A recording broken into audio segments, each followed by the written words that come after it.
ઉપરવાસમાંથી આવેલા પાણીના પ્રવાહને કારણે સાબરમતી નદી છલોછલ થઈ ગઈ છે। અમદાવાદનું આઇકોનિક રિવરફ્રન્ટ પણ આ પાણીની અસરથી અછૂતું નથી રહ્યું। રિવરફ્રન્ટનું લોવર પ્રોમિનાર અને વોકવે સંપૂર્ણપણે પાણીમાં ગરકાવ થઈ ગયા, જેના કારણે તેને બંધ કરવામાં આવ્યું। વાસણા બેરેજમાં પાણીનું લેવલ 131 ફૂટે પહોંચ્યું, જે ચિંતાજનક સ્થિતિ દર્શાવે છે। પાણીની જાવકને નિયંત્રિત કરવા માટે બેરેજના કુલ 30 ગેટમાંથી 27 ગેટ ખોલવામાં આવ્યા। ગાંધીનગરના સંત સરોવર ડેમમાંથી 96,232 ક્યુસેક અને ધરોઈ ડેમમાંથી 51,848 ક્યુસેક પાણી સાબરમતી નદીમાં છોડવામાં આવ્યું, જેના કારણે નદીનું જળસ્તર સતત વધી રહ્યું છે। સાબરમતી નદીના વધતા જળસ્તરને ધ્યાનમાં રાખીને સુભાષ બીચ ખાતે વ્હાઇટ એલર્ટ જારી કરવામાં આવ્યું છે। અહીં નદીનું જળસ્તર 43.65 મીટર પહોંચ્યું, જે ખતરનાક સપાટીથી ઉપર છે। આ સ્થિતિને લઈને વહીવટીતંત્રે અમદાવાદ શહેરના 19 ગામો સહિત આસપાસના 133 ગામોમાં એલર્ટ જાહેર કર્યું। ખાસ કરી ધંધુકા અને દસક્રોઈ તાલુકાના 18 ગામો, બાવળાના 9 ગામો, સાણના 14 ગામો અને ધોળકાના 74થી વધુ ગામોને હાઈ એલર્ટ પર મૂકવામાં આવ્યા છે। સાબરમતી નદીમાં પાણી છોડવામાં આવતા આસપાસના વિસ્તારોને એલર્ટ જાહેર કરવામાં આવ્યા છે। આજ અંગે વધુ વાત કરીશું। સંવાદદાતા વિરેન્દ્રસિંહ અમારી સાથે લાઈવ જોડાયા છે। વિરેન્દ્ર, સાબરમતી નદીમાં પાણી છોડવામાં આવ્યું છે અને પાણીની જાવકને નિયંત્રિત કરવા માટે બેરેજમાં કુલ 30 ગેટમાંથી 27 ગેટ ખોલવામાં આવ્યા। હાલમાં કેવી પરિસ્થિતિ જોવા મળી રહી છે? બિલકુલથી અન્વી કે રાજસ્થાનની અંદર જે મોટી માત્રામાં ભારે વરસાદ છે તે જોવા મળી રહ્યો હતો અને જે ઉપરવાસમાં જે પ્રમાણે વરસાદનું પ્રમાણ છે તે વધુ જોવા મળી રહ્યું હતું અને જે પાણીની આવક છે તે વધુ હતી।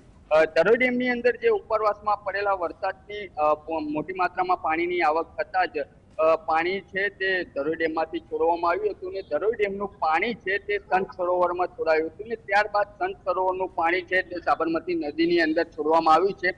ગત મોડી રાત્રિએ નદીમાં જે પાણી છોડાયું છે તેની અંદર 94,000 ક્યુસેકથી વધુ પાણી છે તે છોડવામાં આવ્યું છે અને તેની સાથે સાથે જે જીએસટીવીની સ્ક્રીન ઉપર જે પ્રમાણે દ્રશ્યો નજરે પડી રહ્યા છે અન્વી કે જે પાણી છે તેની ગતિ છે તે પણ ખૂબ જ મોટી સ્પીડમાં જોવા મળી રહી છે। તેની સાથે સાથે રિવરફ્રન્ટ છે જે સાબરમતી નદીને પાસે બનાવવામાં આવેલો તે રિવરફ્રન્ટનો વોકવે પણ છે તે પાણીની અંદર ગરકાવ થયો છે અને આ જે સાબરમતી નદીમાં પાણી છોડાયું છે તે સંદર્ભે જ વાસણા બેરેજના 30 ગેટોમાંથી 27 જેટલા ગેટ છે તે 6 ફૂટ ખોલવામાં આવ્યા છે અને આ જે પાણી છોડવામાં આવ્યું છે સાબરમતી નદીમાંથી વાસણા બેરેજમાંથી તે સંદર્ભે જ અમદાવાદ ગ્રામ્યના આસપાસના જે ગામો છે, જે તાલુકાઓ છે નાના નાના, તેને એલર્ટ આપવામાં આવ્યું છે। અનેક ગામો જે સાબરમતી નદી પાસેથી આવેલા છે તે તમામ ગામોને એલર્ટ ઉપર મૂકવામાં આવે છે। તેની સાથે વાત કરવામાં આવે તો નદીમાં જે આ પ્રમાણે પાણી છોડવામાં આવ્યું છે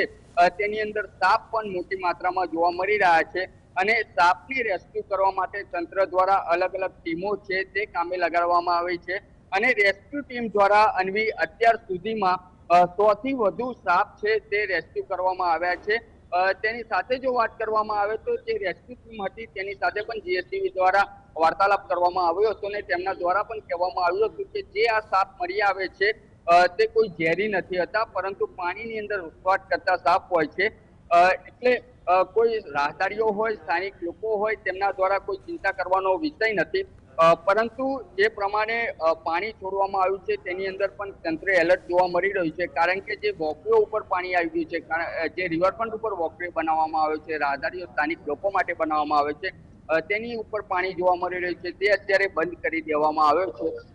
તેની સાથે પોલીસનો ચુસ્ત બંદોબસ્ત રિવરફ્રન્ટ ઉપર જોવા મળી રહ્યો છે। કોર્પોરેશનના જે સિક્યુરિટી ગાર્ડ છે તે પણ બંદોબસ્તની અંદર અત્યારે તૈનાત જોવા મળી રહ્યા છે। વિરેન્દ્ર, કયા કયા ગામો છે, કયા કયા વિસ્તારો છે કે જેને એલર્ટ જાહેર કરવામાં આવ્યા છે? બિલકુલથી અન્વી ફરીથી એક વખત દ્રશ્યો છે તે બતાવવાની કોશિશ કરીશું અને જે અલગ અલગ ગામો છે તે એલર્ટ કરવામાં આવ્યા છે, કારણ કે જે પ્રમાણે પાણી છોડવામાં આવ્યું છે, મોટી માત્રામાં પાણી છોડાયું છે અને તે સંદર્ભે જ અમદાવાદ ગ્રામ્ય વિસ્તારના અલગ અલગ જે તાલુકા છે તેના સાથેના જે ગામો છે તેને એલર્ટ મોડ ઉપર જોવા મળી રહ્યા છે, કારણ કે બાવરાના 9 જેટલા ગામ અને સાણંદના 14 જેટલા ગામ એલર્ટ મોડ ઉપર આપવામાં આવ્યા છે। ધંધુકા અને દસકોઈ તાલુકો છે તેની અંદર 18 જેટલા ગામો છે તે એલર્ટ ઉપર આપવામાં આવે છે। સિટી તાલુકાના 19 જેટલા, એટલે કે અમદાવાદ ગ્રામ્યમાંથી જે નદી પસાર થઈ રહી છે રિવરફ્રન્ટ ઉપરથી,